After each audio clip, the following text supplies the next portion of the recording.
Assalamualaikum warahmatullahi wabarakatuh. Selamat datang di channel Muhammad Samsuddin. Di kesempatan kali ini saya akan menceritakan suamiku diguna-guna pelakor. Sebelum masuk ke ceritanya, jangan lupa subscribe dulu ke channel ini. Oke, langsung saja yuk ke ceritanya. Namaku Mentari, orang-orang biasa menyapa Tari. Umurku 35 tahun. Memiliki 2 putri yang sangat cantik.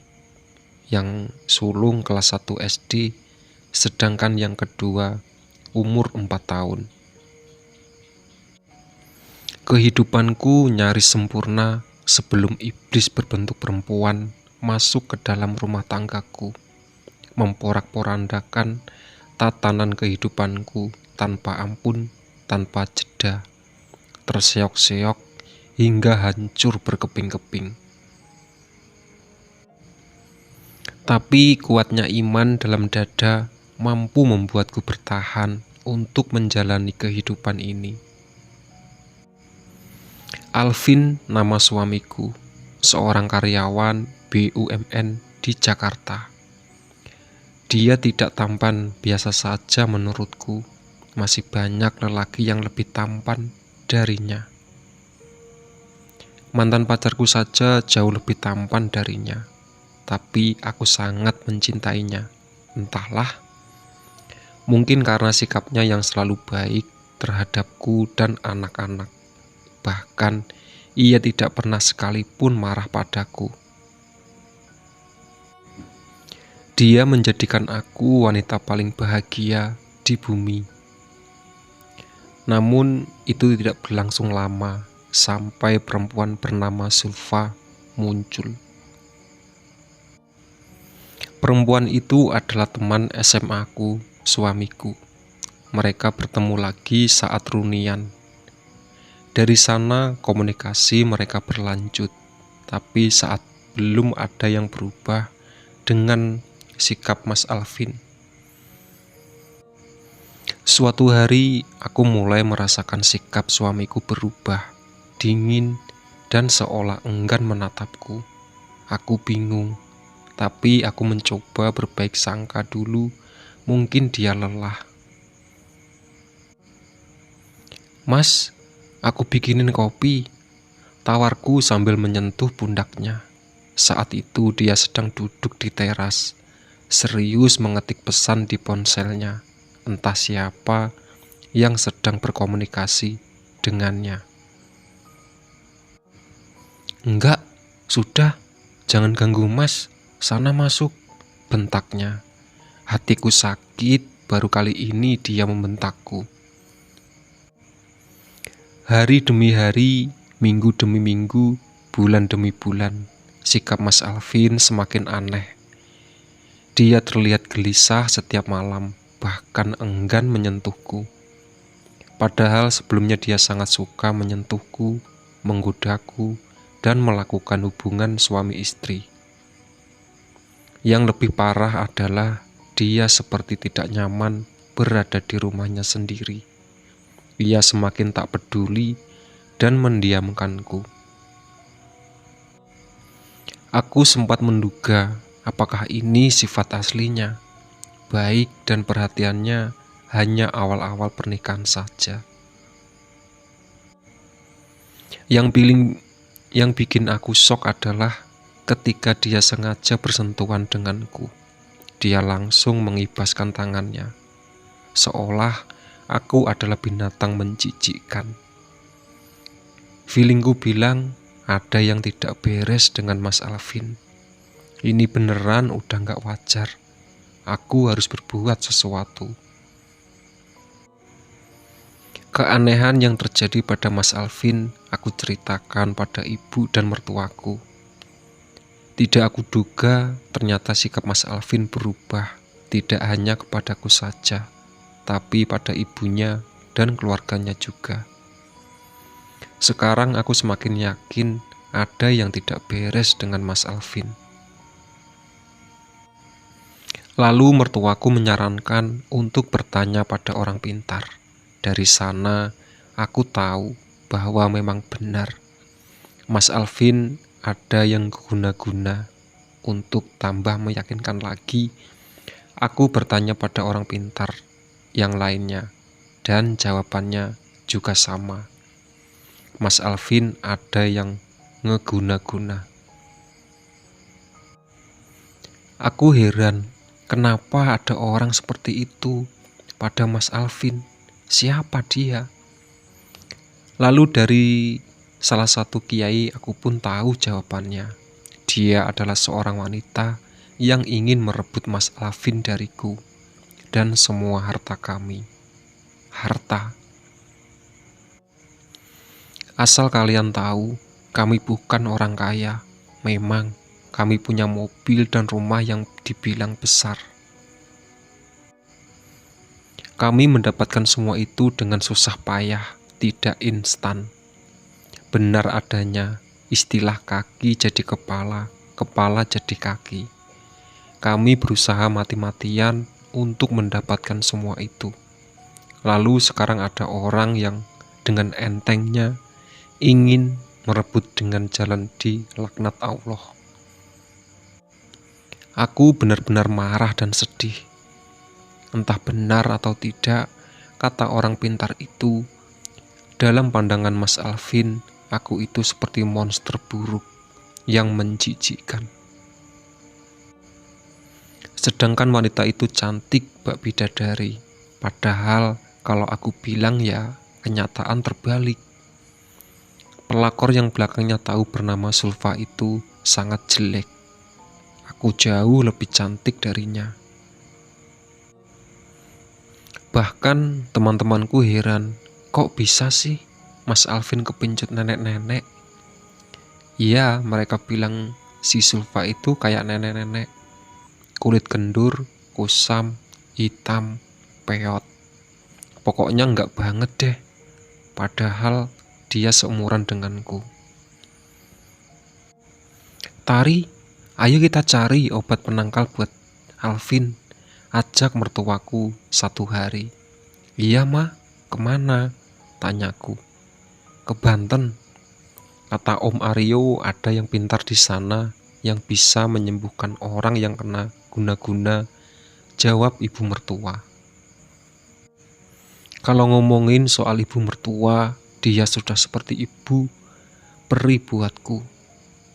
Dia wanita yang sangat baik dan penyabar. Sebenarnya orang yang paling terluka dengan adanya kejadian ini selain aku adalah dia. Berkali-kali dia jatuh pingsan karena meladeni si iblis betina itu. Ibu mertua pernah datang ke rumah si Sulfa ngelabrak, tapi yang didapat hanya hinaan dan makian. Aku pun pernah ngelabrak si pelakor itu, tapi ujung-ujungnya aku malah ditampar oleh suamiku di depan pelakor itu. Aku shock banget. Keesokan harinya aku dilaporkan ke polisi oleh kerabat si Sulfa dengan tuduhan pencemaran nama baik. Karena aku mengatai iblis betina itu pelacur. Padahal apa bedanya dia dengan pelacur? Kalian tahu bagaimana perasaanku saat itu. Hatiku hancur, benar-benar hancur. Aku bahkan sudah tak bisa mengeluarkan air mata. Mungkin sudah kering karena aku tidak berhenti-hentinya menangis. Selama kenal Mas Alvin, dia tidak pernah kasar sekalipun. Tapi hari itu aku ditampar olehnya karena dia membela Sulfa. Sakit fisik tidak seberapa, tapi sakit hati jauh teramat sakit.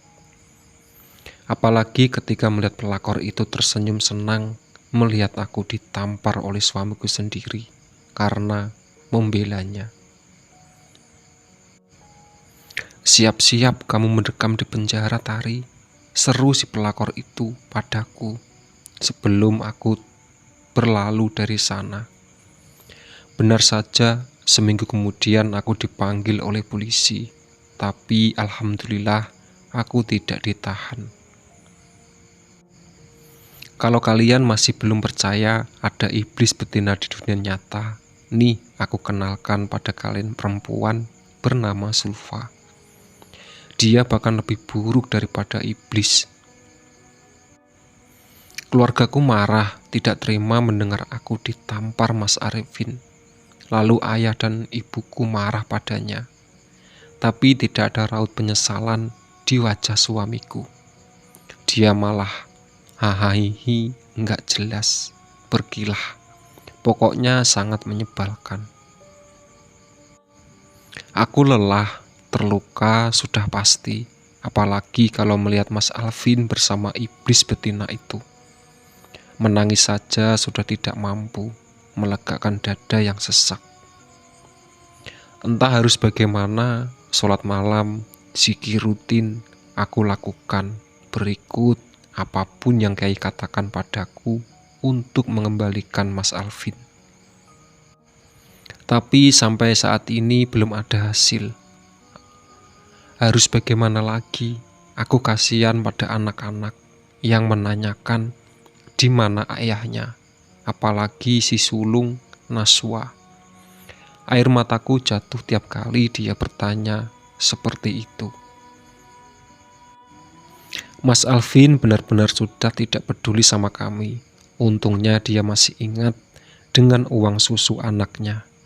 Setidaknya dia masih menjadi lelaki yang bertanggung jawab dalam urusan nafkah. Dari Banten, kami tahu bahwa guna-guna yang pelakor itu pakai sangat kuat. Karena jaminannya adalah nyawanya sendiri. Kalau guna-guna itu hancur, otomatis dia mati. Jujur, selama ini aku tidak begitu percaya dengan hal-hal seperti itu. Tapi sekarang aku percaya karena aku mengalaminya sendiri. Puncak kesedihanku adalah ketika tiba-tiba ada kiriman dari pengabdian berupa surat cerai. Ketika mendapatkan surat itu, aku jatuh pingsan. Ini benar-benar di luar dugaan. Mas Alvin sampai menceraikan aku gara-gara perempuan hina itu. Tapi dengan pertimbangan keluarga, perceraian itu ditahan dan Mas Alvin setuju. Aku sudah tidak mencintaimu, Tari. Aku hanya mencintai Sulfa, kata Mas Alvin tanpa menatapku sama sekali. Aku tidak bisa hidup tanpa Sulfa, sambungnya. Demi Allah, saat mendengar itu, aku benar-benar sakit. Memang benar sekarang Mas Alvin dalam pengaruh guna-guna laknat itu. Tapi tetap saja itu sangat melukai hatiku. Untuk sekedar informasi, ciri-ciri orang yang terkena jenis guna-guna yang pelakor itu pakai adalah wajah si penderita seperti orang linglung, plonga-plongo, blow-on lah istinya. Tatapan matanya juga berbeda dengan sebelumnya. Aku sudah tidak menemukan Mas Alvin lagi dalam dirinya. Dia sudah jadi orang asing. Pernah satu ketika, mungkin efek guna-guna mulai kendor, Mas Alvin datang padaku sujud sambil nangis-nangis, meraung-raung, minta maaf. Alhamdulillah, sepertinya semua akan kembali setiap sedia kala. Tapi itu tidak berlangsung lama. Dia kembali linglung, bahkan semakin menjadi-jadi. Berbulan-bulan aku hidup bersuami, tapi tanpa suami. Aku bahkan sudah disebut janda oleh tetangga yang bermulut usil. Aku sangat mencintai Mas Alvin, tapi aku tidak bisa terus hidup seperti ini. Dalam pandangan agama, pernikahanku telah jatuh talak karena sudah tidak dapat mendapatkan nafkah lahir batin. Demi Allah, aku menghormati keluarga suamiku yang menginginkan pernikahan kami utuh. Tapi aku tersiksa. Tidak ada yang bisa merasakan bahagia perasaan ini selain diriku sendiri. Di sisi lain, aku juga harus mencari uang untuk anak-anak, walaupun masih ada uang susu dari Mas Alvin, tapi kadang itu tidak cukup. Aku harus kerja apapun itu untuk menghasilkan uang dan untuk menghibur diriku sendiri. Mungkin dengan adanya kesibukan, aku tidak terlalu sedih lagi. Aku tidak boleh terkungkung dalam satu keadaan yang jelas-jelas sudah tidak ada harapan. Aku harus survei, aku harus bangkit demi anak-anak. Tari, kamu pasti bisa. Unsut punya unsut, ternyata korban si Sulfa bukan hanya suamiku. Sebelumnya sudah banyak. Dan motifnya sama, harta. Perempuan itu banyak hutang, jadi dia mengincar siapa saja yang menuruti, perekonomiannya baik. Sialnya suamiku kena, sudah terkenal di lingkungan bahwa dia adalah pelakor. Tapi tanpa malu dia malah unjuk gigi ke sana kemari, menunjukkan harta yang dia miliki hasil merebut dari orang lain. Suatu hari aku benar-benar sudah tidak kuat dengan semua ini. Teror demi teror membuatku nyerah. Akhirnya dengan pikiran yang matang, aku layangkan gugatan cerai ke pengadilan. Sekarang aku sudah berpisah dengan Mas Alvin. Bukankah aku juga berhak bahagia? Berpisah dengan Mas Alvin, mungkin itu yang terbaik untukku dan anak-anak. Sekarang aku harus berpikir bagaimana mencari nafkah untukku sendiri dan anak-anak. Segala peluang sudah kucoba, dari berjualan tas online, kerudung, baju dan makanan. Tapi Allah Maha Baik. Beruntung aku memiliki keluarga yang tidak henti-hentinya mendukung. Aku pun diberi satu petak kios di pasar. Sekarang aku berjualan aneka plastik di sana. Alhamdulillah wa syukurillah, hasilnya lumayan dan lebih berkah rasanya. Sekarang aku tidak tahu lagi kabar Mas Alvin dan si pelakor itu. Entahlah, aku juga tidak mau tahu. Yang terpenting sekarang anak-anak. Aku akan membesarkan mereka dengan segenap kemampuanku. Aku akan memberikan apapun yang terbaik untuk mereka, karena mereka adalah alasanku untuk hidup di dunia. Nashwa dan Natasha, dua bidadariku. Kejadian ini adalah pelajaran berharga bagiku. Sedasat apapun cobaan hidup menimpamu, jangan sekali-sekali jauh dari Sang Pencipta. Mintalah padanya, karena Dia adalah satu-satunya penolongmu. Jangan sekali-sekali mencintai apapun melebihi cintamu padanya, karena kalau Dia cemburu, Dia bisa mengambil atau menghilangkan kapan saja. Dulu aku sangat mencintai Mas Alvin, sampai aku menceritakan pada orang-orang bagaimana baiknya dan sempurna dia di mataku. Tapi rupanya itu membuat Allah cemburu, lalu memberi aku cobaan seperti ini. Saat aku mendengar teman-temanku bercerita, suamimu itu selingkuh loh. Suamimu kabur, nggak tanggung jawab, padahal istrinya sedang mengandung. Aku berkata dalam hati, Mas Alvin tidak mungkin seperti itu. Dia kan sangat mencintaiku. Kejadian mengerikan itu tidak mungkin terjadi padaku. Tahukah kamu, itu adalah sifat takabur. Aku terlalu takabur, dan sifat itu adalah yang paling dibencinya. Akhirnya Allah pun menegurku dengan cara seperti ini, agar aku tersadar. Wahai saudaraku, sesulit apapun kehidupanmu, jangan sekali-sekali kamu merebut milik orang lain. Jangan iri dan jangan menyakiti hati sesama kaummu. Carilah jalan yang lebih berkah, karena hidup di dunia itu hanya sementara, enggak selamanya. Ingat, sesungguhnya siksa Allah itu sangat pedih. Satu lagi yang harus kalian ingat, wahai pelakor, karma itu ada dan tidak semanis kurma.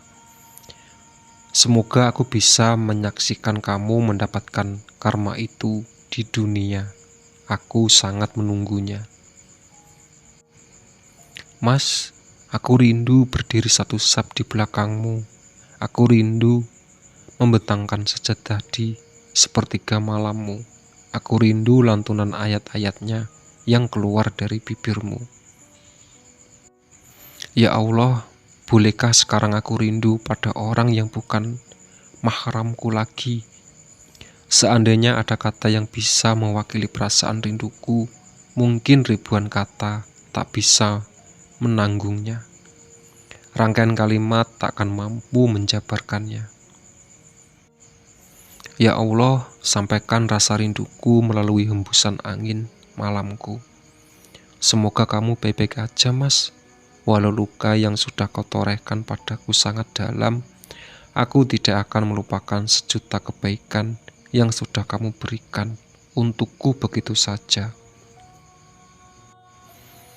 Dan jika suatu saat Allah memberikan jodoh lagi untukku, posisimu sebagai ayahnya anak-anak tidak akan tergantikan. Doaku agar bisa melupakan kamu, Mas. Kamu pasti kuat, Allah akan menyertaimu. Pasrahkan semua padanya, curahkan semua padanya. Hidup dan matimu ada dalam genggamannya. Itulah sahabat cerita dari suamiku diguna-guna pelakor. Ditunggu video-video terbaru dari channel Muhammad Samsudin. Oke?